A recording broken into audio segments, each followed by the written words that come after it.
Welcome to our podcast, Regulation Matters, a clear conversation. I'm your host, Lyon Dempsey. I'm currently the Chief Compliance Officer with Riccobeni Associates Family Dentistry here in North Carolina. I'm on the CLEAR Board of Directors as well as the current chair of the National Certified Investigator Training Committee with CLEAR.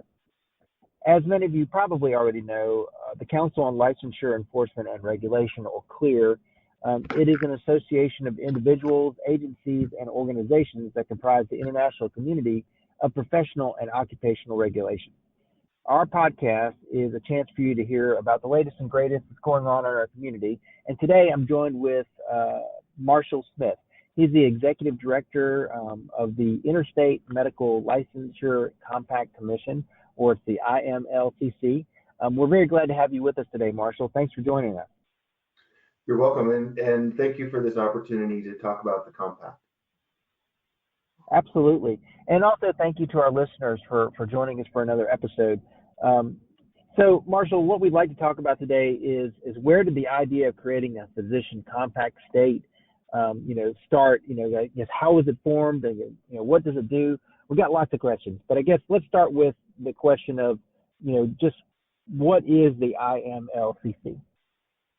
Right. So the Interstate Medical Licensure Compact Commission is an organization that's formed by states that join the compact, and that action by the state and their governor then makes the compact. The compact then joins that state's governmental process. The formal identification or legal definition of what the compact is that it is a governmental instrumentality with rulemaking authority.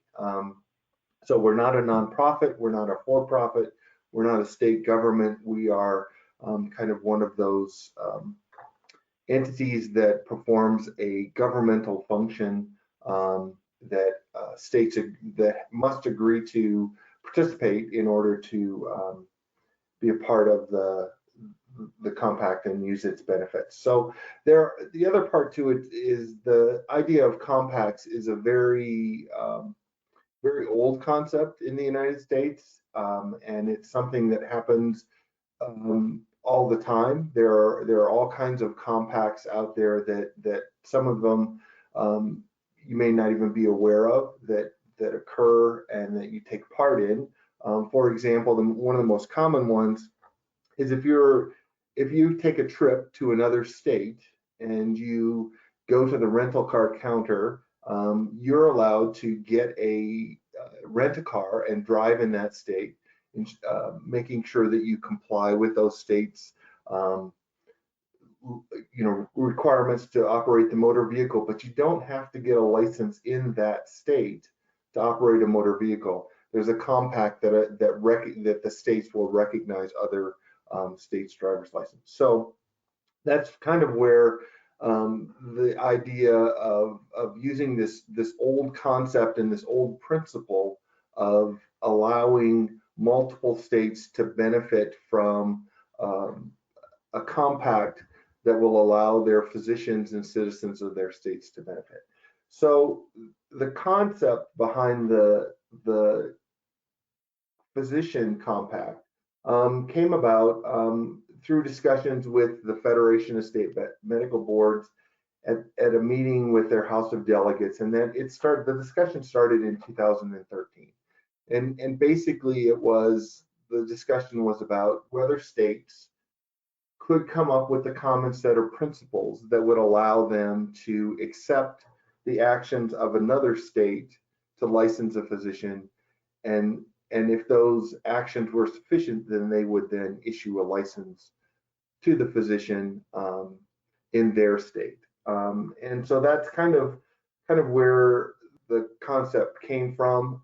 There were a lot of discussions, legislation was introduced, and in April of 2015, the compact became a legal organization. We're a bit different than other health profession compacts. There's a nursing compact that covers, that allows nurses to practice in multiple states. There's an EMT, there's this an audiologist. There are a whole bunch of these compact for healthcare providers that are coming about across the country. What makes the physician compact a little bit different is that most other compacts are generally categorized as a authority to practice. So if you're licensed in one state, you then have the authority to practice in the other state without getting a license in that state. The physician compact is set up so that a physician who is licensed in one of the compact states then obtains licenses in those other states. And that's where what we've done is really, it's a very federalist concept of creating a nationwide benefit, but leaving the control in the hands of the states as they control and regulate the practice of medicine, but they've created an alternative licensing process. So the concept was approved by the required states to make the compact a legal organization. That happened in April of 2015. Between April of 2015 and April of 2017, the structure behind the organization was put together, and we actually received our first application and processed our first license. And that was in 2017 when you guys started processing applications? That's correct. Mm-hmm. Gotcha. So who governs and controls this compact? Yeah, so the compact is established by the passage of a bill in a state and signed into law by the governor. So the compact statute becomes a part of that state's statute. And then each state then appoints 2 commissioners. And the commissioners then, which is obviously our title, is the Compact Commission. The commissioners are the governing body, and each state, as I said, has 2 representatives from their state. The decisions made by the compact have to be approved by the commissioners. Rulemaking can only be done with a majority vote of the commissioners. So they have a lot of authority. They establish policy. They establish, they hire an executive director to run the day-to-day operations. The commission is responsible for ensuring that its laws and rules are complied with and followed, and they establish the direction of the organization. There is also an executive committee that has been established with elected officers. There's a chair and a vice chair and a treasurer. The executive director serves as our secretary, and then the chairs of all of our standing committees form the executive committee. The executive committee acts on behalf of the commission when it's not in session, and the only power that's not granted to the executive committee is the power to do rulemaking and issue rules. So it seems like it would make sense that obviously a compact, if you've got multiple states involved, that this would obviously speed up the licensing process since it's still happening within that particular state's licensing agency. I guess what other things does the compact do to kind of help in that process? Right. So what the compact, the basic operations of and where we're allowed to do an expedited process, and the best example that we use to explain what we do is that if you go to the airport and you want to get on to board a plane, you have to go through a screening process where you have to put all of your stuff on a belt. It goes through an X-ray machine. You go through a scanner that makes sure that you're not that you're able to travel and be allowed to board the plane. But there are 2 ways to get there. You can do the regular way where you're not a known traveler and you go through the process and you get to the X-ray machines, or you can go through one of the known traveler processes, the TSA pre or any of the other commercial options to do that. In a sense, what the compact is it's a complementary licensing process, very much like the known traveler process. So it's a known physician process that allows the application process to be expedited. So in order to qualify to use the compacts process, a physician has to be licensed and have practiced in a member state. So we've got a known physician who has an established history with a state that's a part of the compact. That means that that state has already vetted that physician's license application. They pulled the primary source documents regarding their medical school, their medical education, that they've passed a qualifying exam, and that they meet the static criteria established for a physician to get licensed. In all of the states, there are 9 criteria that a physician has to meet in order to be able to use the compact process. That state where they're already licensed, we call it a state of principal license, or an SPL, has that information and then acts as the key that unlocks the licensure process in other states. So a physician fills out an application indicating that they want to be a part of the compact. The state or principal license receives that application. They verify all of the information on that application. They then also do a criminal background check. They do a check against the physician's disciplinary database that's out there. They check the DEA resources to make sure there are no actions. So the physician is verified and vetted and ensured that they are meet our qualifications. Then the state of principal license issues what's called a letter of qualification. The letter of qualification is an indicator to all of the other member states that the physician's application has been vetted, that it has been verified to be true and correct, and that the physician does not have any actions against their license, and they have a clean criminal background check. Once that is done, the physician then goes into back into their application. They select anywhere from 1 to 30 other states that they want to get their licenses from, and that single application has then allowed them to get licensed in the multiple states. Those other states, once they receive the letter of qualification and the application, then issue a license to the physician without doing all of their normal or regular traditional licensing reviews. So, obviously, since you guys have started taking applications back in 2017, I'm sure you've had some opportunities to, see what has worked and what hasn't worked. Can you give us some examples of maybe some lessons that you've learned through this, and maybe some of your achievements? Yeah, thank you. So one of the things that really we believe we've hit on a very important need for the physician community. As I said, we started in 2017.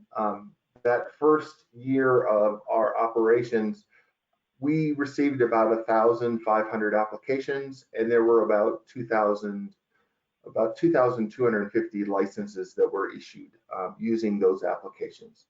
Our next year of operations, it almost doubled. We processed 2,700 applications, and there were almost 4,000 licenses issued during that second year. This is our third year that we just completed.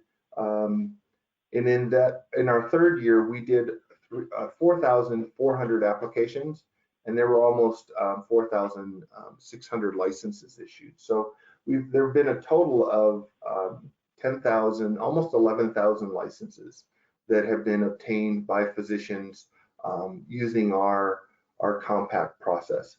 One of the other parts that we're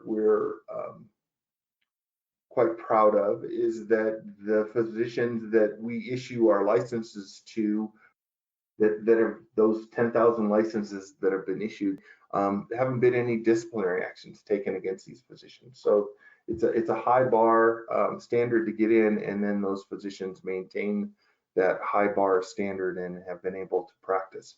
One of the other accomplishments that we've been able to do is we have a process in place that would allow us, in case of a physician who does start to run into problems or issues with their practice of medicine, we have a mechanism that allows the states to participate in a joint investigation or a joint process that would allow those states to share confidential information and conduct an investigation with other states. It's something that currently does not happen now, as each state is kind of siloed and is not allowed to share or provide information about their confidential investigation. So we've created a process that protects patients by allowing multiple states to participate in a joint investigation if that physician is licensed in those states.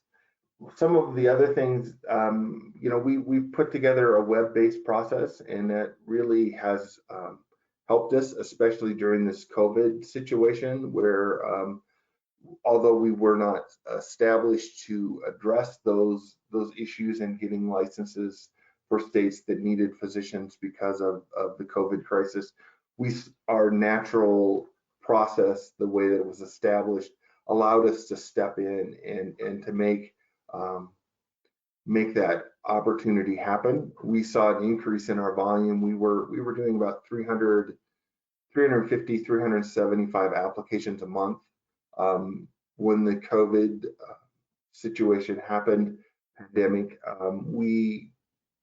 we saw an increase in our application volume, and we've been processing about 450 or about 100 more applications a month, and being able to provide a rapid method for physicians to obtain licenses in multiple states. So we were able to step up and use our current process to help that, and being web-based, I think certainly was, we benefited from that ability because there was no requirements for face-to-face or contact to occur during that time.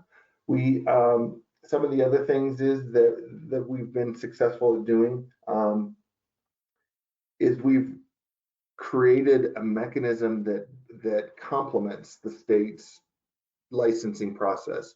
Most of our states report to us that they see an increase in physician licensing by about 5 to 10%. So it's certainly a significant part of a state's licensing process, but it isn't the majority of the licenses that physicians obtain. They still are using the traditional method to get licenses. The other part that we're quite proud of is that we very much maintained the ability of our member states to be able to control the practice of medicine in their state. It's one of those things that's actually in our Constitution, that it's a right. The regulation of health and healthcare is a power that's delegated to the states, and our states do very well at establishing how the citizens of their state should receive healthcare and how that healthcare should be delivered to them. And so our methodology lets the physician gets the license and then turns the power over to the state to ensure that the physician is providing the healthcare they need for those states. One of the things that we've also noticed is that, and we're working to figure out, is we have anecdotal information. We don't have hard data, and we're now trying to get at that data. But the ability of physicians to use the compact to get licensed in multiple states has helped the telemedicine process. So physicians can, if they've got the patient in a state that they're not currently licensed in, and they need to get licensed there, and that state is a part of the compact, they can use the compact process to get licensed quickly and then be able to treat those patients. We've seen, so oftentimes people are not living close. The closest population center to where they live is not necessarily in their state, but it's in a neighboring state. And this the compact process has allowed those physicians in the closest population center to get licensed in those states, so they're able to serve rural and underserved areas because it's they're closer to their patients by being in a population center in a neighboring state than the population centers in that state. And we've also heard reports of rural and underserved communities and their hospitals being able to expand their hours and extend their ability to provide care to patients because they can use remote access physicians and create abilities that they couldn't find normally in their community, such as radiologists and those sorts of things. And so I think there's a lot of benefits that have happened because of the compact, things that we had planned on and very unintended consequences. And I think that's really a benefit to what we do.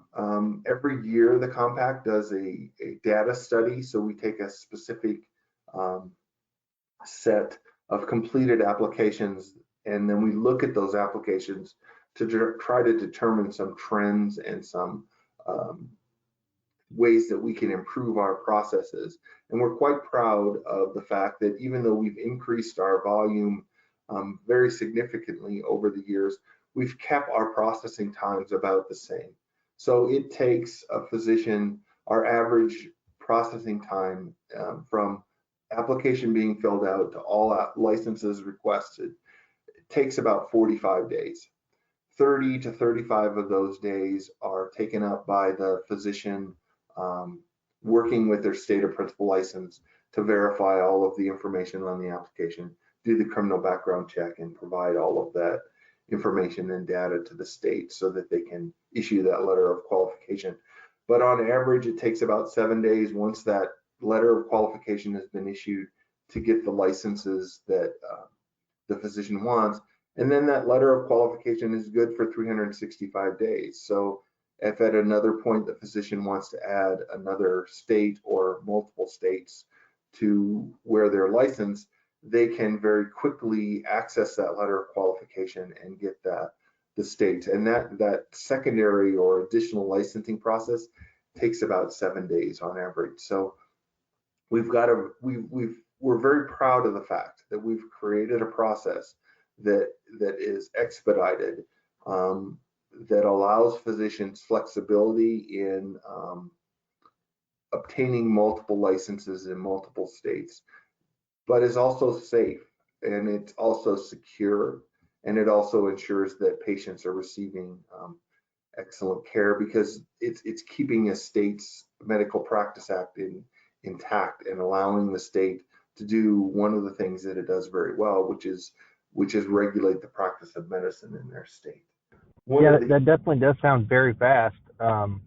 Obviously, I think, one of the next things that you guys, I'm sure, are looking at or are working towards is getting expansion to all 50 states. But, kind of what is next on you guys' agenda? Yeah, so that is a very important thing, that the compact expand to all 50 states. I think we would see a benefit from that, and all of our territories. Currently, we have 31 member states. There are 29 states, the District of Columbia, and the Territory of Guam. And there was active legislation in six states when the COVID pandemic hit that kind of derailed them. Most of them intend to reintroduce the language in the 2021 legislative session. We're working with a couple of our territories to so that there are U.S. has 4 territories, and we would hopefully be able to add all 4 of those to the process too. But that's kind of our next. That's one of our next big steps is to keep expanding, keep providing this opportunity to states, keep showing them the benefits of joining the compact. The other thing that we're working on is coming up with I think there's a saying, or there's an understanding in the IT world of, whatever you have right now is only as good as right now, and you always need to be um, finding a newer and better and more effective way of using the technologies to create an increased or a better process. And we're working on that too. We're every year we have a technology committee. That technology committee looks at what we currently have, looks at the technologies that are available to us out there, and starts moving our we have a plan, and then we implement improvements.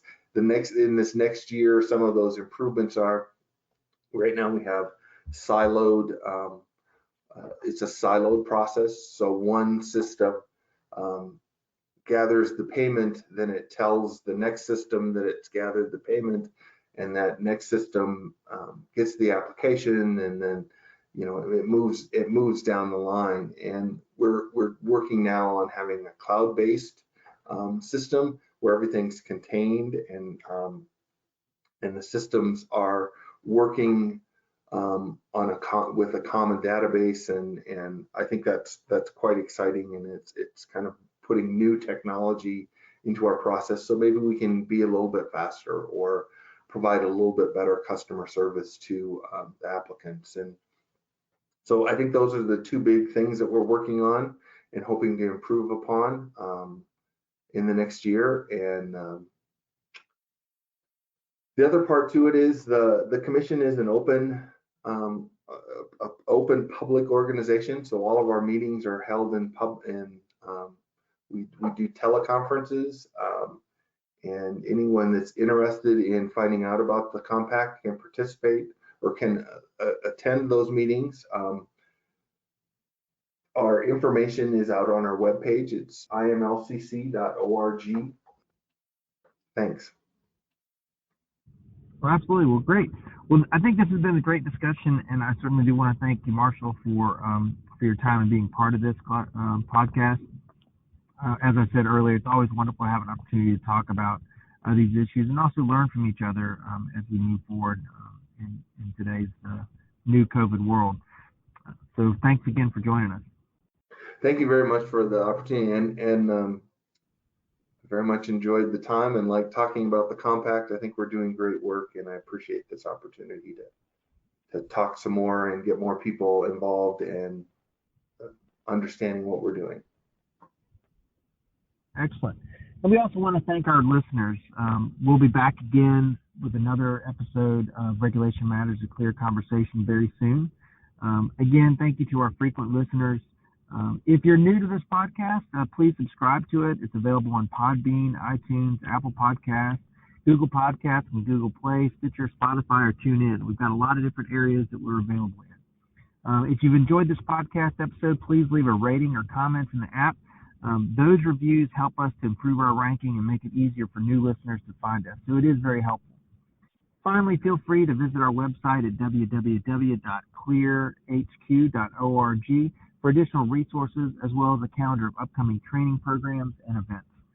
Finally, I'd like to say special thanks to our staff, Clear staff, specifically Stephanie Thompson. She is our content coordinator and editor for this program. Once again, I'm Lion Dempsey, and I hope to be speaking to you again very soon.